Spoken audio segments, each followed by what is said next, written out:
Help me ducks, it's Simon here. Welcome back to the Hermit's Cave. I wasn't planning on coming on tonight. I've had a nice relaxing day.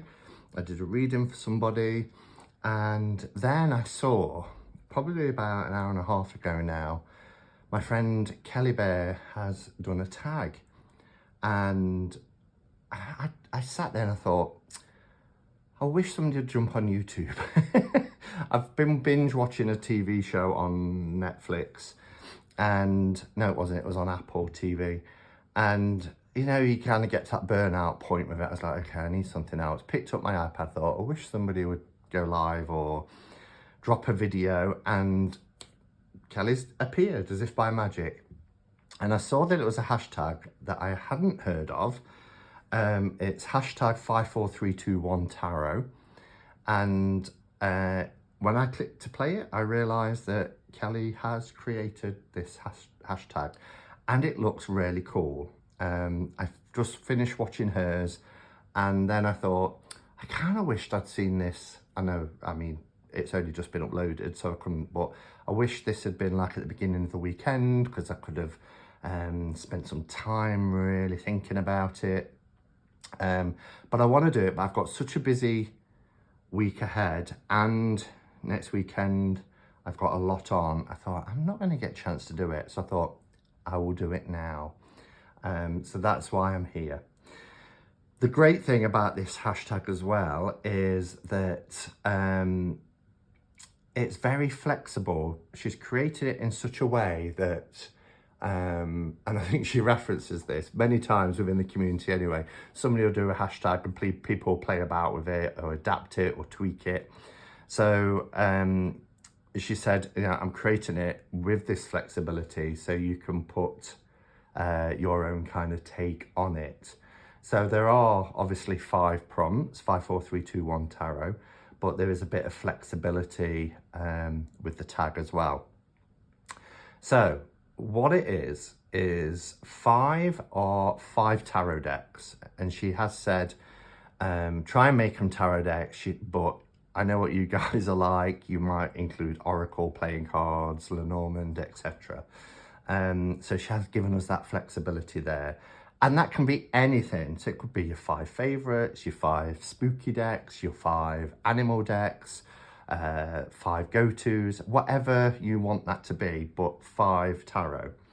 4 is around books, tarot related books, and again, they could be guidebooks that come with tarot sets. They could be you know, beginners books, whatever you want them to be. 3 is spreads. Now that's going to be the hardest one for me because I'm not a spread person, but I can still respond to it.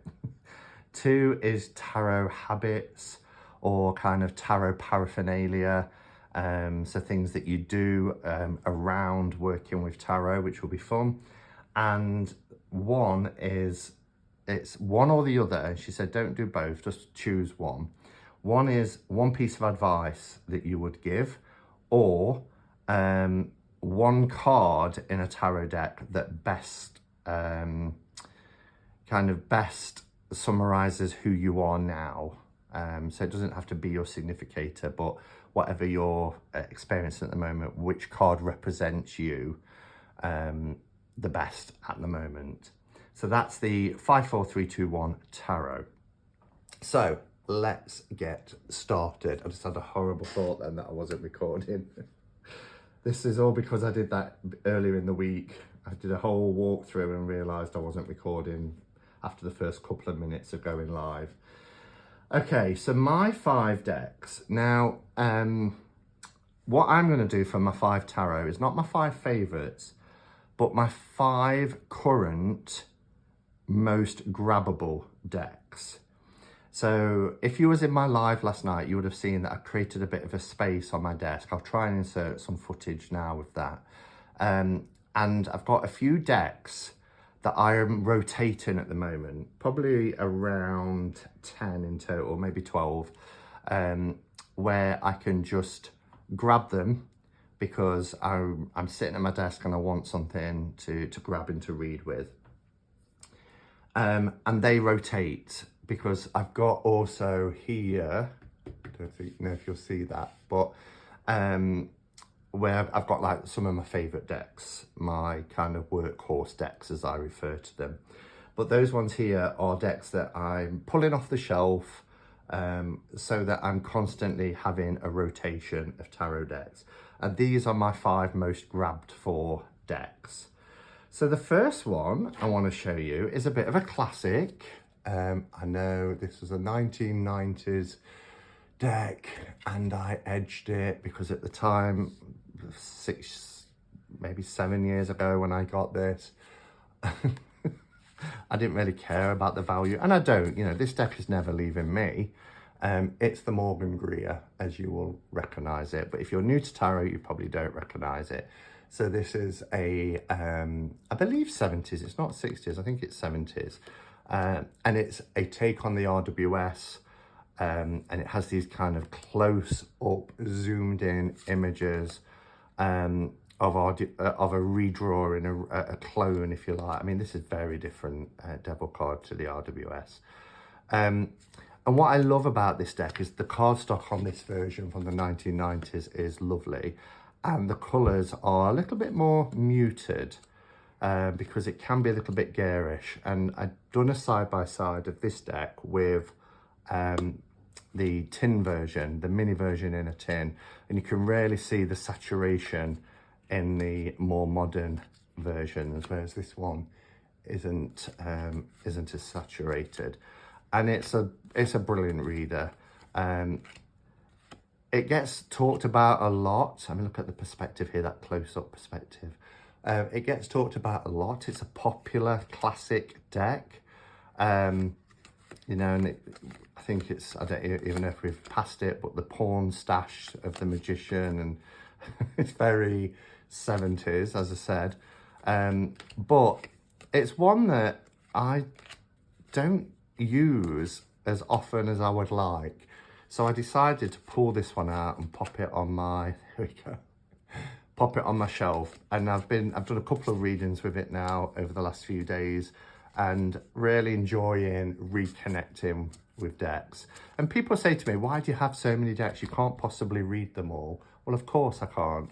I can't read all of my decks. But what I can do, like a library, is pull them out and, you know, from time to time, work with them.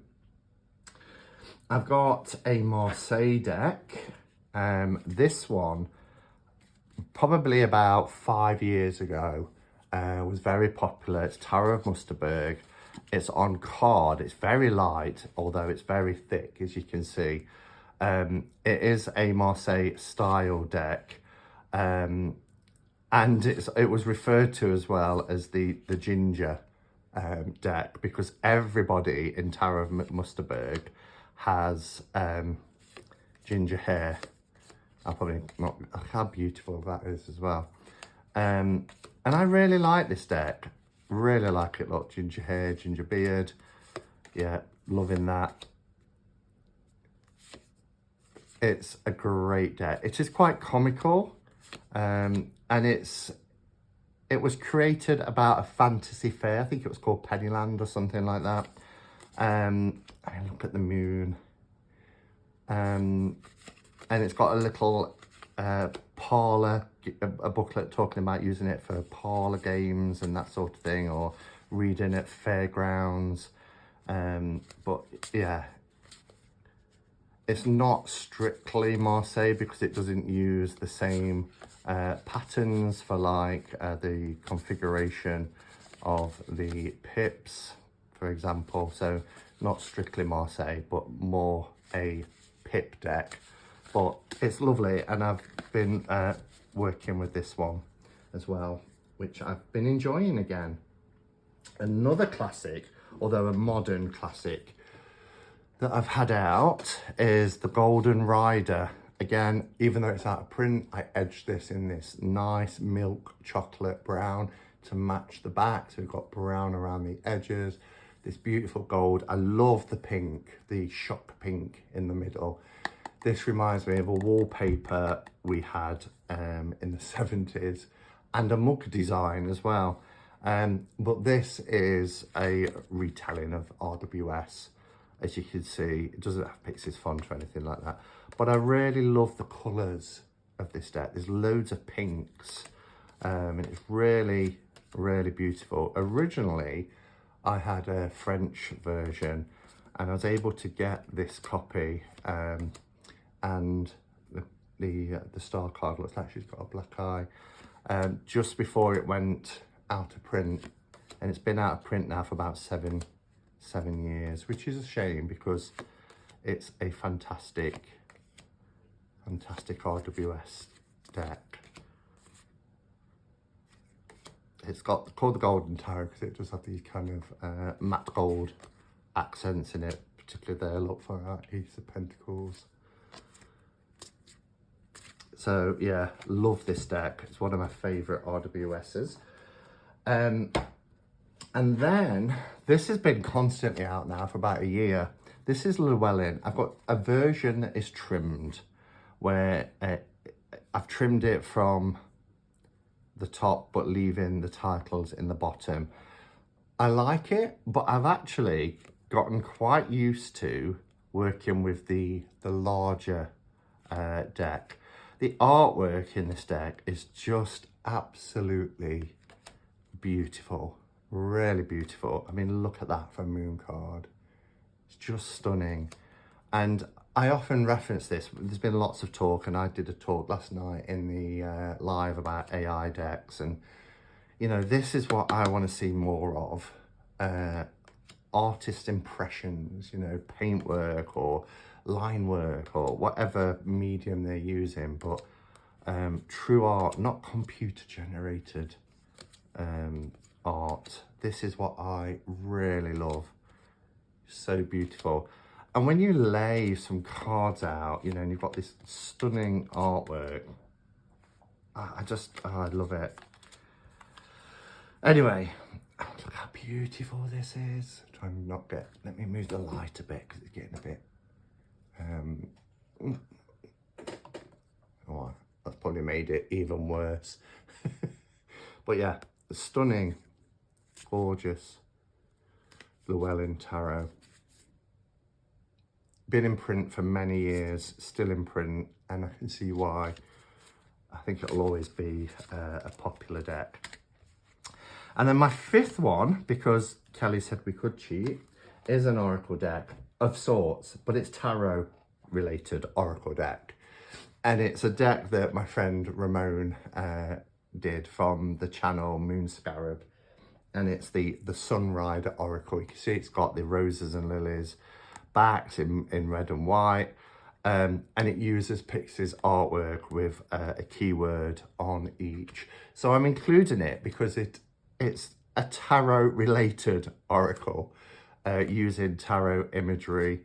And I love this. I love it as a clarifier. Like I said, I did a reading for someone today and I pulled one of these at the end and it was spot on. Well, I thought it was spot on. Would have to ask the other person if they thought it was spot on. But it's perfect for me. This is the sort of oracle I like, you know, just one word, gives me a hit, helps me to connect, gives me further insight. I mean, the process, look at that, you know, taking that time, painstaking, and that dedication to a task, the attention to detail, it's a process. And then we get broken pieces, the broken process. That's funny that they're together. This deck has been shuffled so much. So yeah, anyway, love this, and thank you to Ramon if you're watching this, because it's such a treasured deck for me. I absolutely adore it. So they're 5 of my grab and go decks, the ones I'm, you know, really enjoying having out of their boxes on the shelves at the side of me that I can just grab for. How are we doing for time? Oh, wow, okay. So, next is 4. So the 4 is 4 books. And I've grabbed 5. That's fine, I know exactly what to do. Okay, so the first one is the basic, I nearly said the basic bitch. if people say to me, particularly if you're in the UK, I just want a deck and a book to start me off. This is a bit battered now because I bought this in 2008. So what's that, 15 years ago? It's got a new cover now. It's by Sarah Bartlett and it's the Tarot Bible. It's very mucky on the sides, you know, and it lays flat because it's had its spine broken. It's had a lot of use. It uses the images from, that's the only thing, no, I shouldn't say that, but it uses the Universal Tarot imagery rather than the RWS. But this little book is a gem, and I found it really, when you think that my first deck was a Marseille, it was the 1JJ. So when I bought an RWS in 2008, this came in handy. And it's got everything you'd want in here. What is tarot? It's got the history, why we use it, how it works, symbols, the symbolic language, tarot as the mirror, which is how I see it, a deck and its structure, different types of tarot decks that you can get. So it does go through Toth, it goes through Marseille, it goes through RWS. And then you've got your directory. So getting started, major, minor, everyday spreads, relationship spreads, revelation spreads, destiny spreads, developing skills and knowledge. But it even has things like the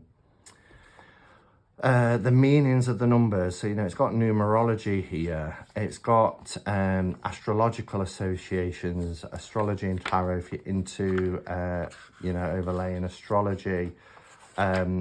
It goes through Kabbalah, crystals, working with crystals and which ones they kind of link to.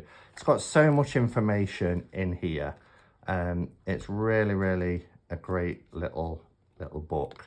And on the cards, just to get you going, you get your image, you get your keywords, but you get key phrases, and then you get your interpretation.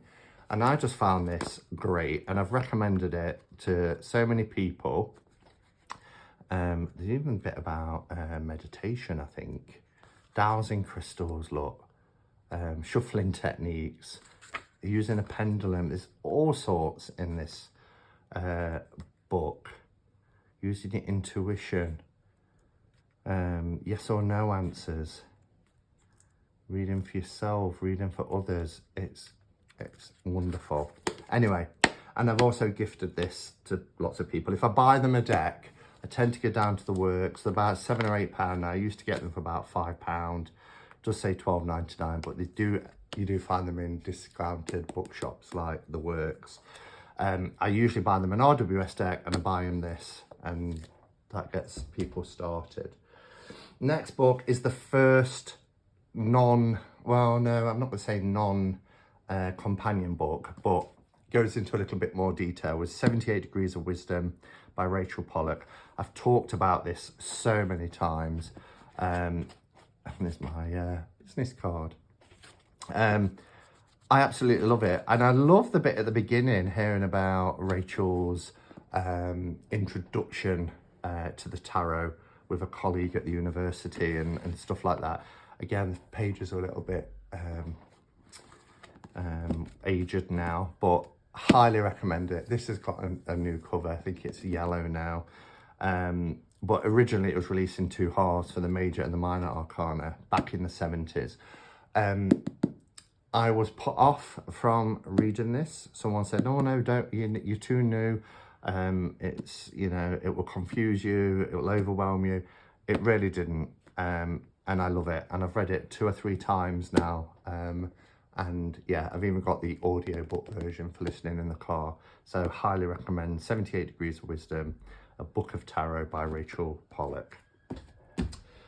The other one that I wanted to mention whilst we're on about RWS is this one. Now this is the book category for me for learning about symbolism. I think I bought this just before Tarot Playdate. My friend Jen Phoenix did a weekly series over 78 weeks going through each card in Tarot Playdate. And I would reference from this book, whatever card was pulled. So say it's the Ace of Cups. It breaks down the symbolism on the card here and tells you what they represent. 10 most important symbols. So there might be more than 10, but it will give you the 10 most important. And I reference this book. It is a reference book. So much because I've worked with the tarot so long. I think these images are ingrained in my brain, but every so often I'll spot something that I've not noticed before. And so I grabbed for this book because it gives me those 3 pyramids there are in Ramon's deck as well. Seen them today. It's the card that says endurance. But yeah, I just find it so insightful, and I really enjoy it. So that is the ultimate guide to the Rider-Waite Tarot, because like I said, it just breaks down each card. So a great little one if you want to learn more about the tarot symbols.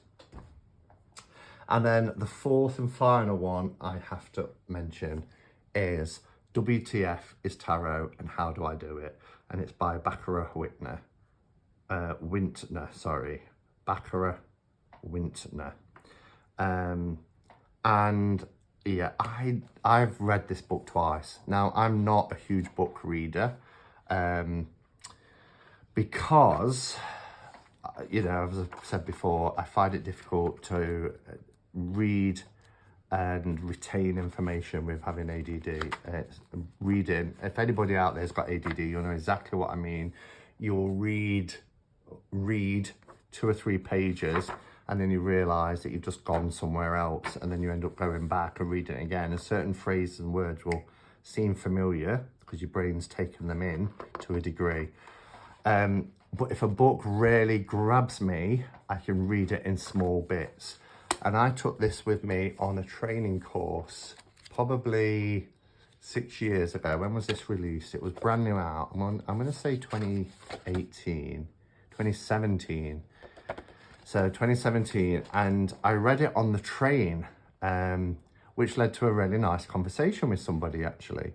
And what I love about this deck is there is an anecdote from Barbara's own experiences.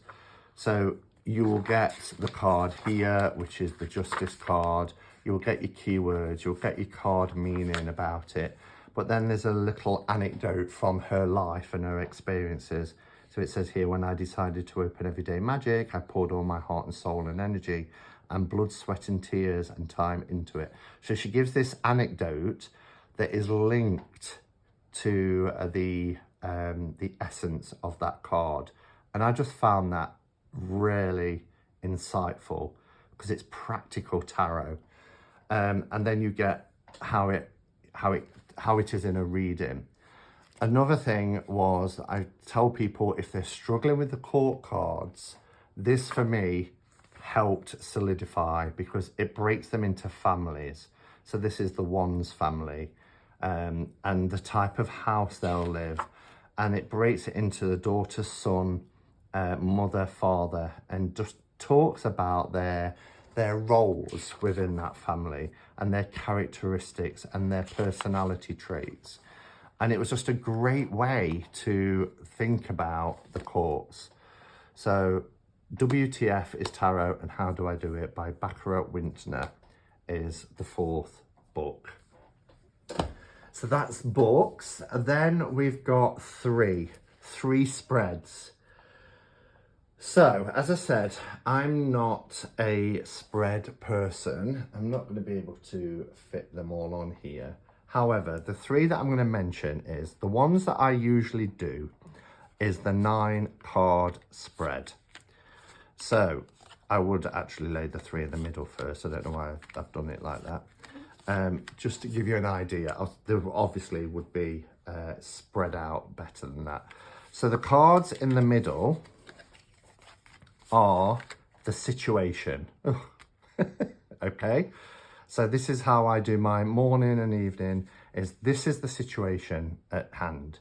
The cards above are what will help. The cards below is what will hinder. What do I need to look out for, be aware of, that's perhaps hidden because it's the kind of shadow area of it. So the cards above will help, and the cards below will hinder. Okay, so maybe it's not staying true to the course, do you know what I mean, and holding tight onto the situation. So that's the basic one that I do. Three sets of three. The cards in the middle is the situation, what will help, what will hinder. And that's usually what I do. Now, the other part of that is, let's see if it's here to give an example. It's probably not. But decks, and this is a great one for this, is having a significator card. Now this, and particularly decks that have, I'm sure it was near the back when I used it earlier. This one has a 22 card, which I think is called the Siren. So having an extra card, I really like, because you know you can then still call upon the other 78 to give you the insights that you need. Isn't this typical? Do you know what? I bet I go through. There she is. There's the Siren, card 22. So if that was shuffled in, we would look at, as a spread, a 3-card spread. Again, me, the situation, the significator card, what would help and what would hinder. The third one that I'm going to mention is really, very simply, what I do for other people, which is a year ahead spread. You don't have to do these, you know, on January the 1st. You just need your 12 cards, and any point that you want to, I would say do it annually, you know, don't keep revisiting it. Some people do it around their birthdays, other people will do it at the start of a new year, or some people, you know, might just think, right, you know, I've got a big project coming up, it's got a lot of time ahead of me that I need to dedicate. Let's look at the year ahead and plan for it. And then whatever month you're coming towards the end of, so we're coming towards the end of September, it'll be October all the way through to September. So it takes you to this time next year. And then I always pull a card that brings it all together. So this is about motion. So again, based on the cards that have come up here, the motion card would bring that together. So the overall essence here, the overall message is, you know, as long as you keep going, as long as you act when you need to act, you know, whatever it is you're envisaging, whatever it is you're working towards, whatever you want to accomplish, there's this motion. You need to keep moving in that direction with the eye single on to your end goal. So that's kind of the spreads I do. The other one that I do, oh no, I was going to mention the interview spread, but it's 3. But the 9 cards, the one with a significator, what's before, what's after it, what will help, what will hinder, and then my year ahead spread. 2 is tarot habits or paraphernalia. So I do like a spread cloth, and I've got many spread cloths. This is my favourite at the minute because it was handmade by my lovely friend Giselle, made with love, with me in mind. So yeah, of course I love it. But the only kind of paraphernalia or habits that I have, or rituals, I guess is a better way to say it, is that I have to have the elements represented around me. So you'll see that in every video. You will hear at the start of every single video I've ever done, except for lives, you'll hear, which is this beautiful. Look, it's really dirty and mucky on the inside, but I've still got the price on it, £30. I bought this in Birmingham when I met up with Brian Cormac Carr and Darpan, which was in 2018. It's quite dusty. I can't believe that. But yeah, so that's the sound you'll hear. It's on a shelf quite high up, so but that's to cleanse the space around me, the beautiful resonance. Now, sometimes you'll also hear a more high-pitched one. This is gorgeous. This and the resonance goes on for such a long time, and it's got this origami little fold-away case to keep it in, which then turns into this beautiful little mat. It's so heavy. This was sent by a subscriber of mine from Japan, and they sent me some lovely things. The JK Weight, which was a dream deck, which I thought was my unicorn deck. Some pouches that were made out of kimonos, which are beautiful. And this little bell, which it has this little hematite crystal sphere that you just hit next to it. So again, lovely for cleansing. Can also represent air, of course. But I have fire. So there's always a candle burning that you'll see. Even on hot sunny days, I have to have my fire represented. Here we have a representation of air, because I have this coil incense, which has this beautiful, burns for 3.5 hours, the coils. Gorgeous little incense holder, which I love. So we have fire, we have air, earth. I always have stones, crystals and stones. These are two different types of desert rose. And then also have water. So the water is always kept in this little bottle here. So it's kind of like a perfume bottle, which is filled up of chalice well water from the Glastonbury chalice well. And I use it as well for dabbing or for cleaning. So that's why, you know, it's gone down quite a bit. I've got another full bottle behind. I'm going to Glastonbury again in November, so I'll be able to fill up and get some fresh water, because I like to change it up, you know, if I've not used it all. But yeah, it's a nice little bottle that has the water in it. So I've got water, air, earth and fire. And then of course the spirit element. So that is really the only sort of tarot paraphernalia I have around me when I'm doing readings or I'm doing videos or anything like that. And then we have one, and I'm going to go with advice. So Kelly said just do one. It's either advice or who you are currently, or what card represents you currently in the tarot. But mine is advice. And I get asked a lot, you know, I'm just coming into tarot, any advice for beginners? And my advice is usually the same thing, which is don't listen to the you shoulds. Don't listen to the you should not. There are gatekeepers out there when it comes to tarot. And I would say, be a tarot anarchist. Pick up a deck, bond with your deck, connect with your deck, lay down your cards however you want to. If you want to do spreads, do spreads. If you don't want to do spreads, don't do spreads. Lay down your cards and connect with them. The way I did it first really was to, you know, connect with them intuitively, and then I got a book to reference, and you will find that if you do that as well, you're pretty much there, you know.